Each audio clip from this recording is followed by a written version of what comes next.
വളരെ പെട്ടെന്ന് തയ്യാറാക്കിയെടുക്കാൻ പറ്റുന്ന ഒരു പഴക്കലത്തപ്പത്തിൻ്റെ റെസിപ്പി നമുക്ക് നോക്കാം. അപ്പോൾ ആദ്യം തന്നെ 1 കപ്പ് നേന്ത്രപ്പഴം ഇതുപോലെ പേസ്റ്റാക്കി അരച്ചെടുത്തിട്ടുണ്ട്. ഇനി 4 മണിക്കൂർ സോക്ക് ചെയ്ത് വെച്ചിട്ടുള്ള പച്ചരി നമ്മൾ എടുത്തു വെച്ചിട്ടുണ്ട്. അതിലേക്ക് 3-4 ഏലക്ക ചേർത്ത് കൊടുക്കുന്നുണ്ട്. ഇനി അതിലേക്ക് 1/2 ടീസ്പൂൺ ചെറിയ ജീരകം ചേർത്ത് കൊടുക്കുന്നുണ്ട്.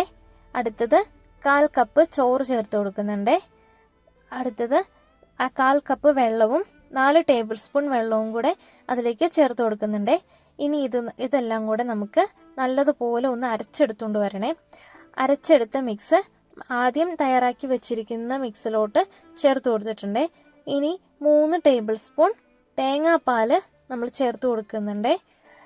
വെള്ളത്തിൻ്റെ അളവ് കൂടിപ്പോയി കഴിഞ്ഞിട്ടുണ്ടെങ്കിൽ നമ്മളുടെ പഴക്കലത്തപ്പം കറക്റ്റായിട്ടുള്ള രീതിയിൽ കിട്ടത്തില്ല. അപ്പം ഇവിടെ 130 ഗ്രാം ശർക്കര പാനിയാക്കി നമ്മളുടെ മിക്സിലോട്ട് ചേർത്ത് നല്ലതുപോലെ ഇളക്കി കൊടുക്കുന്നുണ്ട്. തേങ്ങയും ഉള്ളിയും കൂടി വറുത്തതും കൂടി ചേർത്ത് കൊടുക്കുന്നുണ്ട്. ഇനി അതിലേക്ക് കുറച്ച് എള്ള് ഇട്ട് കൊടുക്കുന്നുണ്ട്. അതൊരു ഭംഗിക്ക് വേണ്ടിയിട്ടാണ്. ഒരു പിഞ്ച് ഉപ്പും കൂടെ ചേർത്ത് കൊടുക്കുന്നുണ്ട്. ഇനി കുറച്ച് നല്ലപോലെ ഒന്ന് മിക്സ് ആക്കിയിട്ട് അതിലേക്ക് ഒരു 1/4 ടീസ്പൂൺ ബേക്കിംഗ് സോഡ കൂടി നമുക്ക് ചേർത്ത് കൊടുക്കാം കേട്ടോ. ബേക്കിംഗ് സോഡ ചേർത്ത് ഒരു 5 മിനിറ്റ് റെസ്റ്റ് ചെയ്യാൻ വെച്ചാൽ നല്ലതായിരിക്കും. ശേഷം ഒരു അപ്പച്ചട്ടി എടുത്ത് അതിലേക്ക് കുറച്ച് നെയ്യ് ആക്കിയിട്ട് അതിലേക്ക് നമ്മളുടെ ബാറ്റർ ഒരു തവി ഒഴിച്ചു കൊടുക്കാം.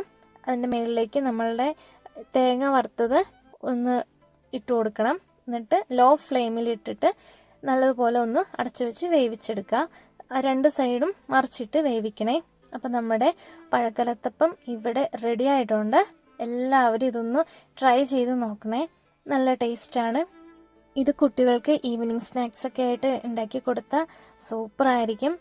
അപ്പോൾ എൻ്റെ വീഡിയോസ് ആദ്യമായിട്ട് കാണുന്നവരാണെങ്കിൽ സബ്സ്ക്രൈബ് ചെയ്യണം, ലൈക്ക് ചെയ്യണം, ഷെയർ ചെയ്യണം. അപ്പോൾ അത്രയേ ഉള്ളൂ. Bye bye.